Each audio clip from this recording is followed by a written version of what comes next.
Now I invite Dr. C.R. Nagendran, Professor of Botany, retired, from Mysore University, Manas Gangotri, Mysore, to share his views with us.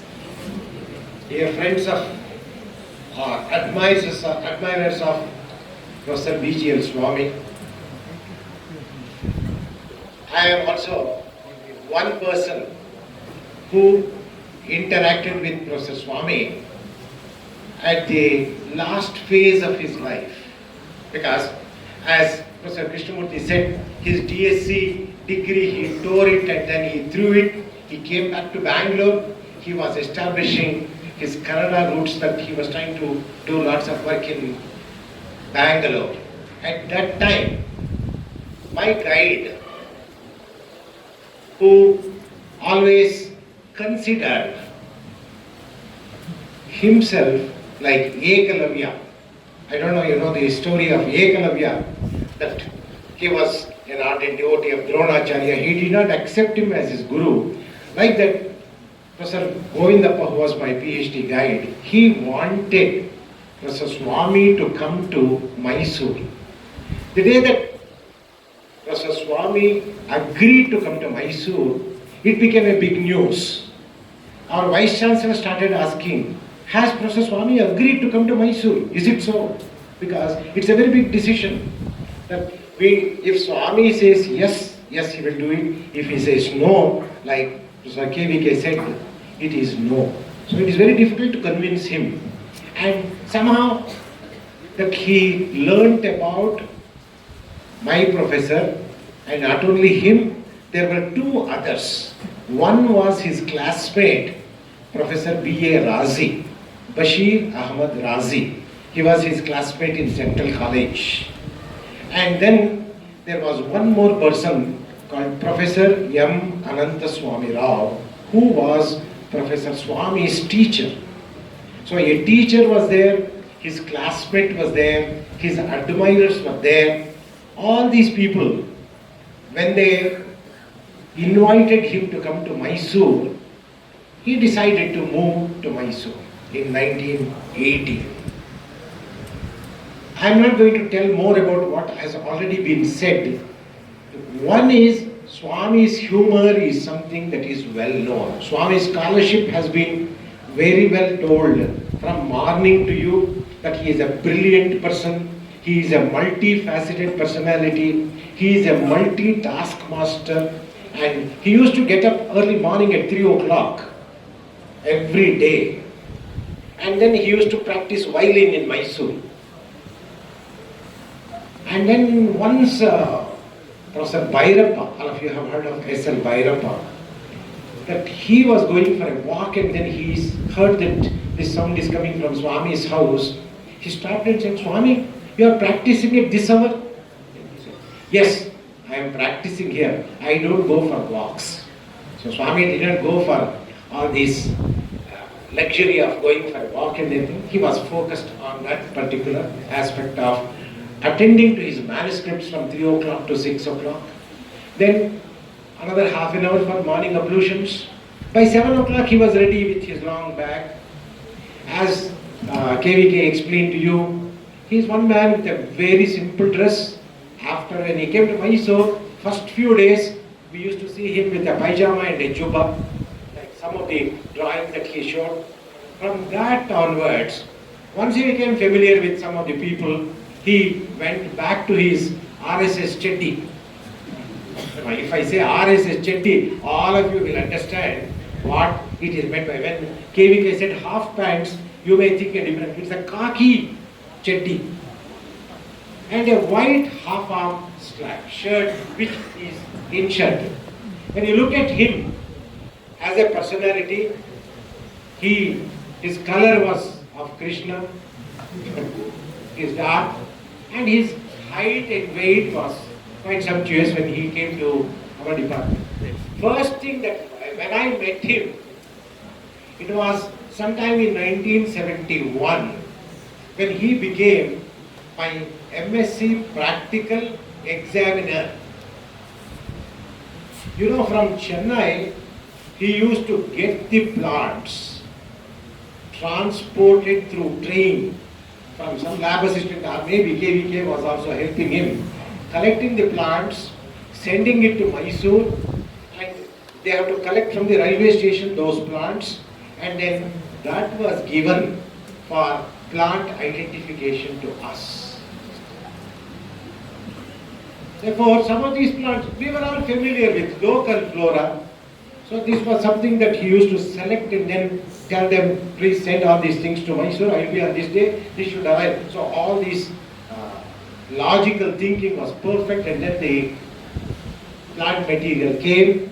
Out of 5 plants, I identified 4 of them correctly. 1 of them I identified correct to the order level, but when I was identifying the family level, somewhere I went wrong and then I did that mistake. This was some 48 years ago, but I still remember that particular identification that Swami gave. Not only that, the next thing was that during practical examination, Swami used to not sit on the chair, he used to sit on the table, sit like this, and then his music used to come. Practicals we are all doing, we are all identifying the plants. ಬೆಕ್ಕಿಗೆ ಚೆಲ್ಲಾಟ, ಇಲಿಗೆ ಪ್ರಾಣ ಸಂಕಟ. ನಾವು ಕಷ್ಟ ಪಡ್ತಾ ಇದ್ದೀವಿ, identification ಬರ್ತಾ ಇಲ್ಲ. He was in his own musical world. In those days, in order to really get that distinction, and Swami was added to that one, our Vaivavosi board member also. His question, his knowledge is encyclopedic. Whatever preparations that you do, during those days in Mysore University, the 100 marks were kept for Vaivavosi examination. Each student, they used to, I don't know, I should use that word, but they used to really pierce into our ears, asking any question. It could be algae, it could be ecology, it could be physiology, it could be cytology, it could be genetics. Anything that we have learned something, fungi, everything was there as a part of that one. Add to that one, they used to ask, what did you have for breakfast? Then the next question is, can you identify the plants which are put in that ingredient? ನೀವೇನಾದ್ರು ದೋಸೆ ಚಟ್ನಿ ಅಂತ ಹೇಳಿದ್ರಿ ಸತ್ರಿ. ಚಟ್ನಿಗೆ ಏನೇನು ಹಾಕ್ತಾರೆ ಇವತ್ತಿಗೂ ನನಗೆ ಗೊತ್ತಿಲ್ಲ. So those are all something that we had prepared ourselves early. Vaivavosi ಅಂದ್ರೆ ಬರೀ botany ಓದೋದಲ್ಲ. We had to prepare for such casualties and then sit, and then I should explain to you one small incident that happened during my MSc Viva. So that when they were all asking questions, the first question was asked by B.J. Swami's classmate, Professor Razi. I want to ask you some questions in ecology. Can you tell me what are the methods of studying vegetation? Very diligently I had made some notes and then I had copied down. And then instead of remembering the whole thing, I saw that it is 1, 2, 3. Instead of remembering that one, I remembered it as ATP. As students of biology, all of you know what ATP is. First question was asked for me in the Vaivavosi examination, the methods of studying vegetation. Whenever I try to remember the expanded form of ATP, I was only getting adenosine triphosphate in my brain. I cannot tell that one. I know for 100% that this is not the answer for methods of studying vegetation. I became blank. Our Professor Razi saw me and then he asked me, transect method. The very first thing, once he said transect, immediately I said area sample method, transect method, plotless method. My ATP abbreviation was area sample method, transect method, plotless method. The moment the transit came into the flash, immediately I remembered. Then the next question they asked me, if you know why you did not open your mouth? Now how do I tell that I was remembering adenosine triphosphate? such were the predicaments that we had at the time. Wonderful things that we had. First thing, when Professor Swami came as a visiting professor to our department, we all went and met him in the university guest house.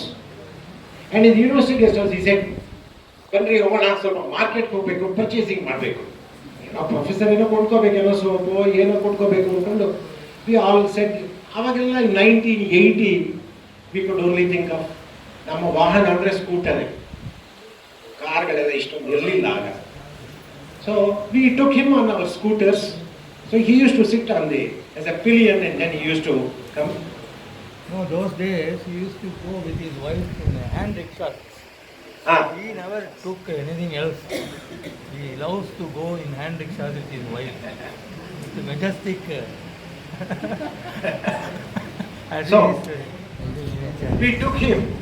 Sir, ಎಲ್ಲಿಗೆ ಹೋಗಬೇಕು sir, ಏನು ತಗೋಬೇಕು sir, ಹೋದ್ಮೇಲೆ ಪರಕೆ ಕೊಂಡ್ಕೋಬೇಕ್ರಿ. ಇದೇನು ಇವರು furnished accommodation university ಕೊಟ್ಟಿದೆ, ಬಂದಿರೋದು ಇವರು ಒಬ್ಬರೇ, ಇವ್ರು ಡಿಪಾರ್ಟ್ಮೆಂಟಿಗೆ ಬೇಕಾ, ಇವ್ರಿಗೆ ಬೇಕಾ, ಪರಕೆ ಯಾತಕ್ಕೆ ಬೇಕು, ನಮಗೆ ತಲೆ ಬುಡ ಅರ್ಥ ಆಗಲಿಲ್ಲ. ಅದು ಕೇಳ್ತಾ ಇದ್ದಾರೆ. ಸರಿ ಹೋದ್ವಿ. ಈ ಸ್ವಾಮಿ ಇದ್ರೆ ನಮಗೊಂದು ಈ ಚಿಕ್ಕ ಮಕ್ಕಳಿಗೆ ಗುಮ್ಮ ಬರುತ್ತೆ, ಪೊಲೀಸ್ ಬರ್ತಾನೆ, ಆಯ್ತಾ, ರಾತ್ರಿ ಕಳ್ಳ ಬರ್ತಾನೆ, ಏನೇನೆಲ್ಲ ನಿಮ್ಮಲ್ಲಿ ಹೆದರ್ಸಿ ಇಟ್ಟುಬಿಟ್ಟಿರ್ತೀರಾ ಅಮ್ಮಂದರೆಲ್ಲಾನು ಮಕ್ಕಳಿಗೆ. ನಮಗೆ ಸ್ವಾಮಿ ಅಂದರೆ ಒಂಥರ ಸಿಂಹ ಸ್ವಪ್ನ ಇದ್ದಂಗಿತ್ತು. ಯಾಕೆಂದ್ರೆ ಅವಾಗಿನ್ನು ನಾವು ಏನಾದರೂ ಅವ್ರ ಜೊತೆ ಮಾತಾಡಕ್ಕೆ ಹೋದ್ರೆ ಕೈ ತೋರಿಸಿ ಅವಲಕ್ಷಣ ಅಂತ ಅನ್ನಿಸ್ಕೊಳ್ಳೋದು ಬೇಡ ಅಂತ ನಾವು ಅವ್ರು ಬರ್ತಾರೆ ಅಂದ ತಕ್ಷಣ ನಾವೆಲ್ಲ ಗ್ಯಾಂಗ್ ಅಪ್ ಆಗ್ಬಿಟ್ಟು ಆ ಮೂಲೆಯಲ್ಲಿದೆ ನೋಡಿ ಆ ರೂಮ್ನ ಕೊಟ್ಕೊಂಡ ಪ್ರೊಫೆಸರ್ ಸ್ವಾಮಿಗೆ ಅಂತ. ಯಾಕೆಂದ್ರೆ ನಮ್ಮ ಹತ್ರನೇ ಸುಳಿಯೋದು ಬೇಡ ಅಂತ. ಆದರೆ ಫಾಸ್ಟ್ ಡೇ ಅಲ್ಲಿ ಹೋಗಿ ಅದು ನೋಡ್ಬಿಟ್ಟು ಅದೇ ಲಾಸ್ಟ್ ಅವ್ರು ಸೀದಾ ಬಂದು ನಮ್ಮ ಲ್ಯಾಬಲ್ಲೇ ಇದ್ಬಿಟ್ರು. ಇದ್ದ ಮೇಲೆ ಆ ಗುಮ್ಮ ಅಥವಾ ಇದನ್ನ whatever that you think of that ghost like ಎಲ್ಲರೂ ಹೇಳಿದಂಥ ಫೀಡ್ಬ್ಯಾಕು ಅದು ಅಲ್ಲ. ಸ್ವಾಮಿ although he appears tough from outside, he is like a crab, you know, inside that he is very, very soft. He had come at a time to Mysore University when he was a ripe fruit. All the rough things KVK faced, all the nice things that we enjoyed with Swami. I will tell you, otherwise, ಅವ್ರು ಹೇಳ್ದಂಗೆ ಅವ್ರ ಹತ್ರಕ್ಕೆ ಹೋಗ್ಬೇಕಾದ್ರೆ high voltage ಥರ ಇರೋದು, ನಮ್ಮಲ್ಲಿ ಆ ಥರ ಇರ್ತಾ ಇರಲಿಲ್ಲ. We could sit and talk to him. ಅವ್ರು ಹೇಳ್ದಂಗೆ ಹಿ ಲೈಕ್ ಮಸಾಲ ದೋಸೆ ಅಂದಿತ್ತು. ಆ ಮಸಾಲ ದೋಸೆ ಬಗ್ಗೆ ಒಂದು ಸಣ್ಣ ಕತೆ ಹೇಳ್ತೀನಿ ನೋಡಿ. BSc-ನಲ್ಲಿ final year practical botany examination ಆದಾಗ 4 ಗಂಟೆ ಇರುವಂಥ ಪ್ರಾಕ್ಟಿಕಲ್ ಎಕ್ಸಾಮಿನೇಷನ್. ಆವಾಗ ಈ ಸ್ವಾಮಿಗೆ ಕ್ಲಾಸ್ಮೇಟು ನಮ್ಮ ಬಶೀರ್ ಅಹಮದ್ ರಾಜಿ, ಇದಕ್ಕೆ ನನಗೆ ಹಸುವಾಗೋಯ್ತಂತೆ. ಲ್ಯಾಬ್ ಅಟೆಂಡರ್ ಇರ್ತಾನಲ್ಲ, ಅವ್ನು ಹೇಳ್ಬಿಟ್ಟು ಮಸಾಲೆ ದೋಸೆ ತೊಗೊಂಡು ಬಾರೋ ಅಂತ ಹೇಳ್ಬಿಟ್ಟು ಮಸಾಲೆ ದೋಸೆ ಪ್ರಾಕ್ಟಿಕಲ್ ಎಕ್ಸಾಮಿನೇಷನ್ಲಿ ಸ್ಟೂಡೆಂಟ್ ಆಗಿ ಕೂತ್ಕೊಂಡು ತಿಂದಿದ್ದಾರಂತೆ. ನಿಮ್ಮಲ್ಲಿ ಯಾವ ಸ್ಟೂಡೆಂಟು ಮಸಾಲೆ ದೋಸೆ ತಿಂತಾನೆ ಹೇಳಿ ಈಗ ಪ್ರಾಕ್ಟಿಕಲ್. ಅದು ಒಂದು ವಿಶೇಷ. ಅಷ್ಟೇ ಅಲ್ಲದೆ ಬಶೀರ್ ನಿಂಗೂ ಬೇಕೇನೋ. So I was asking Raji about it. ಇದು ನಮ್ಗೆ ರಾಜಿನೇ ಹೇಳಿದ್ರು. ಬೇಕಾದ್ರೆ ರಾಜಿ ವಾಸ್ ದಿ ಚೇರ್ಮನ್. ನಮ್ಮ ಡಿಪಾರ್ಟ್ಮೆಂಟ್ಲಿ ಅವರಿದ್ರು. ಅವರು ನಮ್ಮ ಟ್ಯಾಕ್ಸಾನಮಿ ಫಂಡಮೆಂಟಲ್ಸ್ ಹೇಳ್ಕೊಟ್ಟವ್ರು. ಅದು ಮಸಾಲೆ ದೋಸೆ ಕತೆ. ಎರಡನೇದಾಗಿ ಈ ಮಸಾಲೆ ದೋಸೆ ಇಷ್ಟ ಅಂದಿದ್ದು ನಮಗೂ ಗೊತ್ತಾದ್ಮೇಲೆ ನಾವು ಬನ್ನಿ ಸರ್ ಸಾಯಂಕಾಲ ಆಗ್ತದೆ ಹೋಗೋಣ ಅಂದ್ಬಿಟ್ಟು ಎಲ್ಲ ಸ್ಕೂಟರ್ನಲ್ಲಿ ಹೋಗ್ತಾ ಇದ್ವಿ. ನಿಮಗೆಲ್ಲ ಗೊತ್ತಿದೆ, ನಿಮಗೆ ಹೆಂಗೆ ಇಲ್ಲ ಅಡ್ಡಗಳಿದೆಯೋ ಹೋಟೆಲ್ಗಳು, ನಮಗೂ ಕೆಲವು ಮೈಸೂರಿನಲ್ಲೂ ಕೆಲವು ಅಡ್ಡಗಳಿವೆ. So we also went there. ಅಲ್ಲಿ ಕೂತ್ಕೊಂಡು ಅಲ್ಲಿ ಮ್ಯೂಸಿಕ್ ಹಾಕೋನು. ಆ ಮ್ಯೂಸಿಕಲ್ಲಿ ಏನು ಮಾಡ್ದ ಅವನು, ಆ ಕಾಲೇಜು ರಂಗದ ಸಿನಿಮಾದ ಹಾಡು ಹಾಕಿದ ತಕ್ಷಣ ಇಮಿಡಿಯೇಟ್ ಸ್ವಾಮಿ ಹೋಗೋಣ ಬನ್ರಿ ಇದೇನಿದು.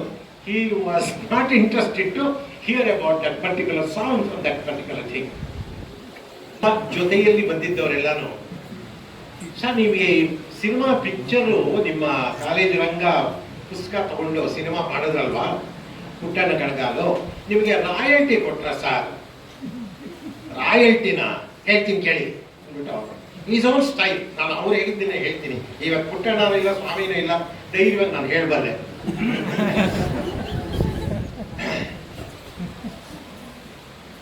ಪಿಕ್ಚರ್ ಎಲ್ಲ ತೆಗೆದ ಮೇಲೆ ಪುಟ್ಟಣ್ಣ ಕಣಗಾಲ್ ಬಂದರು, ದೊಡ್ಡದೊಂದು ಹಾರ ತಗೊಂಬಂದ್ರು.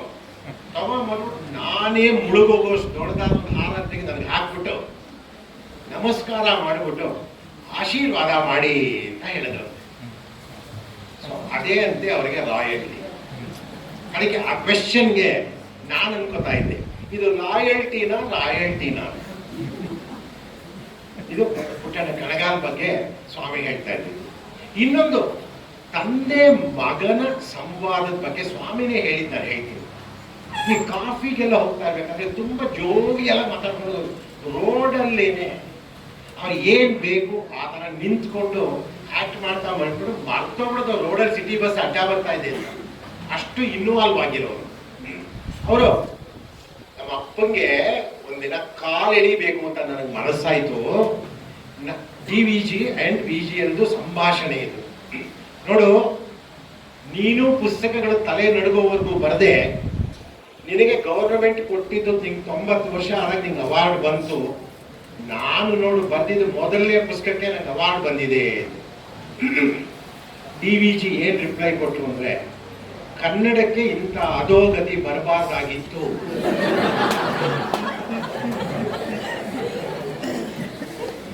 ನೋಡ್ರಿ, ನಾನು ನಮ್ಮ ಅಪ್ಪನ ಕಾಲಿರೇನ ಅಂತ ಹೋದ್ರೆ ನಮ್ಮ ಅಪ್ಪನೇ ನನ್ನ ಕಾಲು ಎಳೆದು ಬಿಟ್ರು. ಎಷ್ಟು ಚೆನ್ನಾಗಿದೆ ಅನ್ನೋದನ್ನ ಬಂದು. ಆಮೇಲೆ ಹಸಿರವನ ಬಗ್ಗೆ ಮಾತಾಡ್ತಾರೆ, ಬಟ್ ಅದರಲ್ಲಿ ಒಂದು ಅರ್ಪಣೆ ಅಂತ ಒಂದು ಬರ್ತಿದ್ದಾರೆ ಸ್ವಾಮಿಯವರು. ಅರ್ಪಣೆ, ಡೆಡಿಕೇಶನ್ ಆಫ್ ದಟ್ ಬುಕ್. ಅದನ್ನ ತುಂಬಾ ಅದರಲ್ಲಿ ಒಂದು ಸಟೈರ್ ಅನ್ನೋದಿದೆ. ಏನಂತ ಅಂದ್ರೆ, ಒಂದು DVG ಅವರ ಒಂದು ಫೋಟೋ ಹಾಕ್ಬಿಟ್ಟು ಅದ್ರ ಕೆಳಗಡೆ ಒಂದು ಸ್ಮಾಲ್ ಪದ್ಯ ಬಂದಿದೆ. ಈ ಸ್ವಾಮಿಗೆ ಪದ್ಯ ಬರೆಯೋದು ಬಹಳ ಸಲೀಸು. ಕನ್ನಡಕ್ಕೆ ಬರೆಯಲು ನಾನಿದ್ದೇನಲ್ಲ, ನೀನು ಬರೆಯುವುದು ಬೇಡ ಎಂದು ಆಗಿಂದಾಗೆ ಹೇಳುತ್ತಿದ್ದಾಗ್ಯೂ ಹಸಿರು ಹೊನ್ನು ಪುಸ್ತಕದ ಹಸ್ತಪ್ರತಿಯನ್ನು ಓದಿ ಕೇಳಿ ಆದ ಮೇಲೆ ಕನ್ನಡದಲ್ಲಿ ಇಂತಹ ಪುಸ್ತಕಗಳು ಬೇಕು ಎಂದು ಹೇಳಿ ಪುಸ್ತಕ ಅಚ್ಚಾಗುವುದರೊಳಗೆ ಕಣ್ಮುಚ್ಚಿದ ನನ್ನ ಪೂಜ್ಯ ತಂದೆಯವರಿಗೆ. ಬರಿಬೇಡ ಕಣೋ, ಬರಿಬೇಡ ನೀನು ಕನ್ನಡದಲ್ಲಿ ಅಂತ ಹೇಳಿದ್ರು. ಆದ್ರೂ ಬರದೆ ಬರೆದಿದ್ದನ್ನು ಆಮೇಲೆ ಮೆಚ್ಚಿಕೊಂಡ್ರು. ಅದು ಒಂದು. ಈ ಅವ್ರು ಎಲ್ಲರೂ ಹೇಳಿದಂಗೆ ಸ್ವಾಮಿಯವರು ಲಕ್ಷ್ಮಿ ಒಲಿದಿರ್ಲಿಲ್ಲ. ಅವರು ಸರಸ್ವತಿ ಮಾತ್ರ. ಯಾವಾಗ್ಲೂ ಅವರು ಫೇಮ್, ನೇಮ್ ಅದನ್ನ ಯಾವುದಕ್ಕೂ ಹೋಗ್ತಾ ಇರಲಿಲ್ಲ. ಎಲ್ಲೇ ಕಾನ್ಫರೆನ್ಸ್ಗೆ ಹೋದ್ರೆ ಅದೆಲ್ಲ ವೇಸ್ಟ್ ಆಫ್ ಟೈಮ್ ಅಂತ ಅವ್ರ ಪ್ರಕಾರ. ನಾನು ನನ್ನ ಕೆಲಸ ಮಾಡ್ಕೊಡಕ್ಕೆ. ಅಂಡ್ ಸಾಮಾನ್ಯವಾಗಿ ಸ್ವಾಮಿಯವ್ರನ್ನ ಜನಗಳು ಏನು ಕನ್ಸಿಡರ್ ಮಾಡ್ಬಿಡ್ತಾ ಇದ್ರು ಅಂದ್ರೆ, he is an eccentric man ಅಂತ ಐಡೆಂಟಿಫೈ ಮಾಡಿ ಒಂದು ಪಿಜನ್ ಹೋಲ್ ಮಾಡಿ ಇಟ್ಬಿಟ್ಟಿದ್ರು ಟ್ಯಾಕ್ಸಾನಮಿಕಲಿ. ಅವರು The purpose of the conference ends with the inaugural function. The purpose of the conference is only all the interest in inauguration. Once inauguration is over, all the proceedings will just go on. That will be a dull affair. That is one. ಎರಡನೇದು, central ಸಾಹಿತ್ಯ academy award ಅವರು when they gave this, sent a letter to Mysore telling that you have been awarded, ಇಂಥ ದಿವಸ function, no comment and receive ಅಂತ. ಅವರು ಬರ್ದಾಕ್ಬಿಟ್ರು, ಇಲ್ಲ ನಾನು ಬರೋಕ್ಕಾಗಲ್ಲ, ನೀವು ಪೋಸ್ಟಲ್ ಕಳಿಸ್ಬಿಡ್ಬೋದು.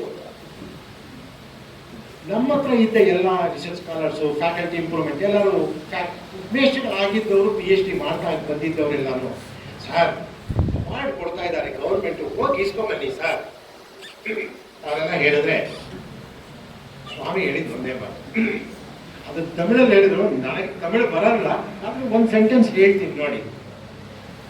ಕುಳಂದೆ ಮಾದರಿ இந்த ವಯಸ್ಸಲ್ಲೇ போயிட்டு ಪ್ರೈಸ್ எடுத்துக்கோணுமா? ಗೊತ್ತಾಯ್ತಲ್ವಾ? ಈ ವಯಸ್ಸಿನಲ್ಲಿ ನಾನು ಚಿಕ್ಕ ಮಗು ತರ ಹೋಗಿ ಬಹುಮಾನ ಇಸ್ಕೊಳಕ್ ಹೋಗ್ಬೇಕಾ? ನಾನು ಬರಲ್ಲ ಅಂದ್ಬಿಟ್ಟು ಬರಲ್ಲ ಅಂತಾಗಲ್ಲ, ಹೋಗ್ಲಿಲ್ಲ, ಅವ್ರು ಹಂಗೆ ಬಂತು. ನಾವೆಲ್ಲ ಈ ಅವಾರ್ಡ್ಗಳಿಗೆ ಈಗಿನ ಕಾಲದಲ್ಲಿ ಅಪ್ಲಿಕೇಶನ್ಗಳು ಹಾಕೊಂಡು MLAಗಳು, MP ಗಳು, ಮಿನಿಸ್ಟರ್ಗಳು ಅವರೆಲ್ಲ ಸುತ್ತಕೊಂಡು ಆ ಅವಾರ್ಡ್ಗಳು ತಗೊಂಡು ಅದಕ್ಕೆ ಫೋಟೋಗಳು ತಗೊಂಡು ಪೇಪರ್ಗಳೆಲ್ಲ ಹಚ್ಚಾಕ್ಸಿ ಪಬ್ಲಿಷ್ ಮಾಡುವಂಥ ಸೈಂಟಿಸ್ಟ್ಗಳನ್ನ ಬೇಕಾದಷ್ಟು ಜನ ನೋಡಿದ್ದೀವಿ. ಈ ಮನುಷ್ಯ ಅದಕ್ಕೆ ತದ್ವಿರುದ್ಧವಾಗಿದ್ದವರು. ಫೋಟೋ ಅಂದರೆ ಈ ಮನುಷ್ಯಗೆ ಅಲರ್ಜಿ. ನಾನು ಇಟ್ಟಿರುವಂಥ ಕೆಲವು ಫೋಟೋಗಳು ಹಾಕಿದ್ರೆ ಸೇಮ್ ಯಾವುದು ಕೃಷ್ಣಮೂರ್ತಿ ಹಾಕಿದ್ರೆ ಅದನ್ನೇ ಹಾಕಿಸ್ತೀನಿ. ಯಾಕೆ ಅಂದರೆ ಬೇರೆ ಫೋಟೋಗಳಿಗೆ ಇಲ್ಲವೇ ಇಲ್ಲ ಅವ್ರದ್ದು. ಯಾರಾದರೂ ಭಾಳ ಬಲವಂತವಾಗಿ ಕರೆದಿದ್ದಾಗ ಫೋಟೋ ನಿಂತ್ಕೊಳ್ಳಯ್ಯ ಹೇಳಿದ್ರೆ ಹೋಗ್ತಾನೆ. ತುಂಬ ಗಲಾಟೆ ಮಾಡಿದ್ರೆ ಆಯ್ತು ತಗೋ ಹೇಳ್ಬಿಟ್ಟು ಬಂದು ನಿಂತಿದ್ದವ ನಿಮಗೆ ಫೋಟೋಗ್ರಾಫರ್ ಬಂದ ತಕ್ಷಣ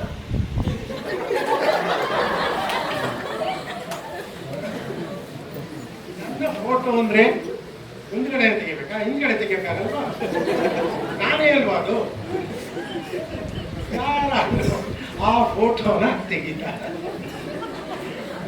ಇದು ಸ್ವಾಮಿಯ ಒಂದು ವಿಶೇಷ. ಅದೊಂಥರ he had his own inimical style of telling those things. ಆಮೇಲೆ ಇನ್ನೊಂದು ಎಂ ಜಿ ರಾಮಚಂದ್ರನ್ ಅವರು ಚೀಫ್ ಮಿನಿಸ್ಟರ್ ಆಗಿದ್ದಾಗ ಅವ್ರನ್ನ ಭೇಟಿ ಆಗಿದ್ದನ್ನು ಒಂದು ಹೇಳಿದ್ರು.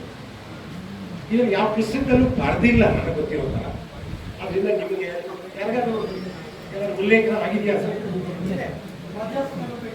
ಇದೆಯಾ? ಹಾಂ, ಅಲ್ಲೇನು ಅಂದರೆ ನಾನು ಅವ್ರು ರೋಡಲ್ಲಿ ಆ್ಯಕ್ಟ್ ಮಾಡಿ ತೋರಿಸ್ತೀನಿ. ಆಗ ಪುಸ್ತಕ ಬರೆಯೋಕ್ಕಾಗಲ್ಲ ಅವನು. ನಾವು ಕಾಫಿಗೆ ಹೋಗ್ತಾ ಇದ್ರೆ ರೋಡ್ ಮಧ್ಯೆನೇ ಹೆಂಗೆ ಯಾರು ನೋಡಿದ್ದಾನೆ ಹೇಳಿಲ್ವ ನನಗೆ ಅಂದ್ಬಿಟ್ಟು. ಏನು ಅಂದರೆ ಅವರ ಇದ್ದ ಕಾಲೇಜಿನ ಪ್ರಿನ್ಸಿಪಾಲ್ ಆಗಿದ್ದವರು ಅವರ ಫಾದರಿಂದ ಕಾಂಗ್ರೆಸ್ನವರಂತೆ, ಕಾಂಗ್ರೆಸ್ MLA ಏನೋ ಅಂತ. ಅದಕ್ಕೆ ಈ ಪ್ರಿನ್ಸಿಪಾಲ್ ಹೋದ್ರೆ ಕಾಂಗ್ರೆಸ್ನವನು ಅಂತ ಅಂದ್ಕೊಂಡು MGR ನಮ್ಮ ಕಾಲೇಜಿಗೆ ಬರದೇ ಹೋಗ್ಬೋದು. ಹುಡುಗರೆಲ್ಲ ತೀರ್ಮಾನ ಮಾಡಿಬಿಟ್ಟಿದ್ರು MGR ನಮ್ಮ ಕಾಲೇಜಿನ ಫಂಕ್ಷನ್. ಈಗ ರಾಜ್ಕುಮಾರ್ ಬರಬೇಕು ಅಂತ ಎಲ್ಲರೂ ಕಣಕಿರ್ತಾನಿಲ್ವಾ, ಆ ಥರ MGR was A hero at that time. ಅವ್ರನ್ನ ಚೀಫ್ ಮಿನಿಸ್ಟರ್ನ ಕರೆದ್ರು. ಅದಕ್ಕೆ ಪ್ರಿನ್ಸಿಪಾಲ್ ಹೇಳಿದಂತೆ, ನಾನು ಹೋಗಲ್ಲ, ನೀನು ಹೋಗಿದ್ದೆ ಕರ್ಕೊಂಡು ಬಾ, ಅವ್ರನ್ನ ಕನ್ವಿನ್ಸ್ ಮಾಡು. ಅದಕ್ಕೆ ಇವರು ಹೋದ ತಕ್ಷಣ ಸೆಕ್ರೆಟೇರಿಯಟ್ಗೆ ಅಲ್ಲಿ ಮದ್ರಾಸ್ನಲ್ಲಿ ಸೆಕ್ರೆಟೇರಿಯಟ್ ಅಲ್ಲಿ ಹೋದಂತೆ. ಹೋಗ್ತಿದ್ದಂಗೆ ಏನು ನೋಡ್ಕೊಂಡು ಹೋಗ್ತಾ ಇದ್ದಂತೆ. ಅಯ್ಯೋ ಚಡ್ಡಿ ಹಾಫ್ ಆರ್ಮು ಅವತ್ತೇನೋ ಪೈಜಾಮ ಹಾಕೊಂಡಿದ್ರು ಅಂತ ಕಾಣುತ್ತೆ, ಗೊತ್ತಿಲ್ಲ ನನಗೆ. ಹೋಗ್ತಾ ಇರಬೇಕಾದ್ರೆ ಯಾವನೋ ಒಬ್ಬ ಅಲ್ಲಿ ಕೂತಿದ್ದವನು ಸೆಕ್ರೆಟೇರಿಯಟ್ನಲ್ಲಿ ಎದ್ದು ನಿಂತ್ಕೊಂಡು ವಣಕಂ ಸಾರ್ ಅನ್ನ ಯಾರೋ ಶಿಷ್ಯ ಸಿಗ್ದ ಅಂದ್ಬಿಟ್ಟು ಎನ್ನ ಮಾಕಣ್ಣ ದೊಡ್ಡವ್ರು ನೋಡ್ಬೇಕಾ ಕೇಳಿದ. ಹೌದು ಸರಿ. ಅವನು ಏನು ಮಾಡಿದಂತೆ, ಒಂದು ಚೀಟಿ ತಗೊಂಡ. ಚೀಟಿ ಒಳಗಡೆ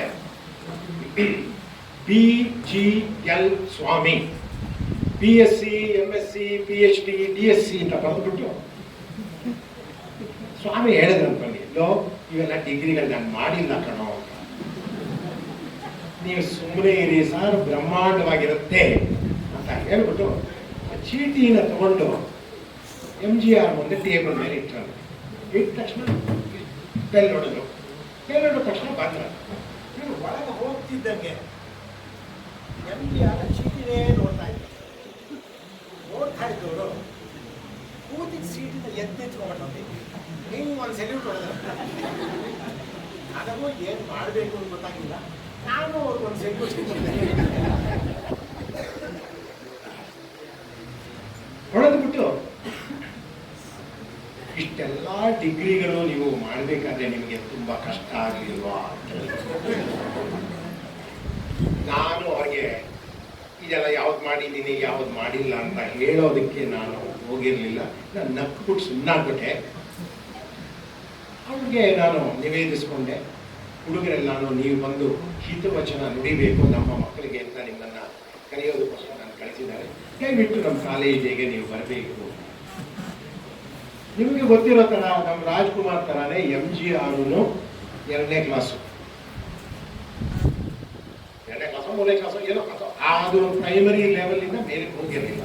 ಆ ಚೀಟಿನೇ ನೋಡ್ತಾ ನಿಮ್ಮಂಥ ವಿದ್ವಾಂಸರೆಲ್ಲ ಹುಡುಗರಿಗೆ ಪಾಠ ಮಾಡ್ತಾ ಇರಬೇಕಾದ್ರೆ ಈ ಅನಕ್ಷರಸ್ಥ ಬಂದು ಅವ್ರಿಗೇನು ಹೇಳೋದಕ್ಕಾಗತ್ತೆ, ಒಂದು ಮನಸ್ಸಿನಲ್ಲೇ ಒಂದು ಉದ್ಗಾರ ಬಂತಂತೆ. ಬಂದು ಇಮಿಡಿಯೇಟ್ ಆಗಿ ಅದೇ ಚೀಫ್ ಮಿನಿಸ್ಟರ್ ಚೇರಲ್ಲಿ ಕೂತ್ಬಿಟ್ಟಿದ್ದಾರೆ. ಏನೋ ಆ ಅಧಿಕಾರದ ಒಂದು ಯಾವಾಗಲೇ ಒಂದು ಔರ ಅನ್ನೋದೊಂದು ಇರುತ್ತೆ ನೋಡಿ, ಅಲ್ಲಿಗೆ. ಆಮೇಲೆ ಹುಡುಗರು ಕರಿತಾ ಇದ್ದಾರ, ಹಾಗಾದ್ರೆ ಹುಡುಗರಿಗೋಸ್ಕರ ನಾನು ಪಾಲಿಟಿಷಿಯನ್ಸ್ ಹೆಂಗೆ ಮಾತಾಡ್ತಾರೆ, ಹುಡುಗರಿಗೋಸ್ಕರ ಸರಿ ಬರ್ತೀನಿ ಅಂತ ಹೇಳಿ ಬಿಟ್ಟು ತಿರ್ಗಾ ಎದ್ದು ನಿಂತ್ಕೊಂಡು ಸೆಲ್ಯೂಟ್ ಹೊಡೋದು, ಇವರು ಎದ್ದು ನಿಂತ್ಕೊಂಡು ಸೆಲ್ಯೂಟ್ ಹೊಡೋದು ಬಂದವರು. ಹಾಗೆ ಅವರು MGRನ ಭೇಟಿ ಮಾಡಿ ಸಕ್ಸಸ್ಫುಲ್ ಆಗಿ ಕರ್ಕೊಂಡು ಬಂದಿದ್ದನ್ನು ಅದು ಒಂದನ್ನು ಹೇಳಿದ್ರು.